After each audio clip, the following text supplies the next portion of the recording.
Hello, Janusz, Michallik, Luis Miguel Echegaray, LME here. Why do you think I'm wearing purple? My God, what a week after Steven Gerrard leaves Aston Villa and things looking dreary indeed. In comes first-team coach Aaron Danks, and my goodness, exemplifying the simple quote of simplicity is the ultimate sophistication. Leon Bailey on the left, and of course you have Ollie Watkins on the right.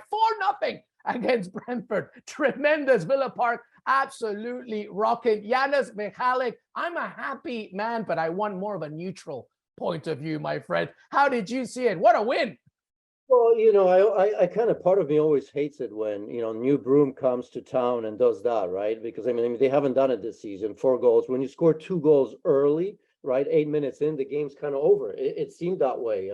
So tremendous for Villa, because we all knew they were underperforming. 4 wins in the last 22 Premier Leagues. I think Steven Gerrard will have no qualms in terms of why he is gone. But you've mentioned something, simplicity, right? Simplicity. For me, that's the key, because, again, going back to 4-2-3-1, it's smart with the 2 holding players. When your team's struggling, you need the protection for the back 4. Under Gerrard, as you know, it was either 4-3-3 or 4-3-2-1.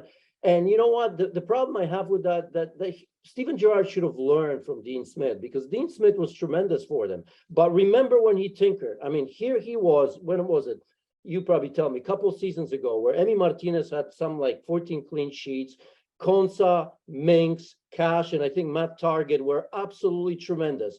What does Dean Smith do? Changes to 3 center backs, right? And plays with wing backs. And then he reverted to that, but it was too late. So when it works, don't change it. And I think there's some other facts, obviously, under Steven Gerrard, why these things didn't work. You may have more knowledge about changing of the captaincy, which is not always very good. John McGinn, by the way, didn't start in today's game, so that's a little bit of a change there. I don't know how much I want to read into that. But look, you change the manager, you want to bounce, you got it. The big question is, can you do it next? I'm almost gonna forget about this game, because I want to see what they do. And it's Newcastle, I think, next, away from home. That's not going to be easy for them as well. So let's just wait and see. But for now, all the right people scored, right? If you score 4 goals, you want the right people to score, and they did.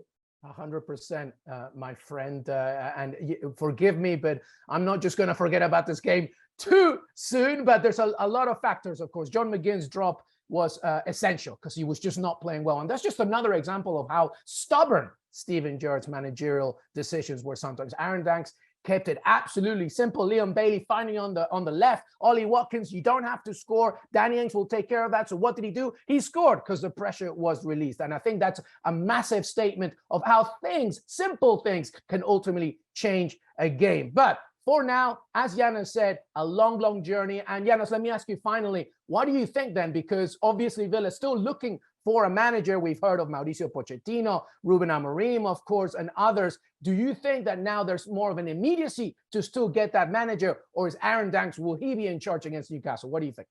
Oh, I mean, just like any team, you better be looking, right? I mean, for a while we thought that maybe Wolves are going to stay with their interim manager. Well, guess what happened today, right? 4-0. I think we're talking here immediately after the game, so I think it finished like that against Leicester City. I think all these managers understand how big of a task that is, and I think when you're talking about Wolves, when you're talking about Villa, I'm going to stay away from Leeds, because nothing happens just yet. I think you're looking for the right manager. If you find him, I think Villa will pull the trigger as well. But if in the process, of course, of looking, Villa starts winning game after game after game, then Aaron Danks stays.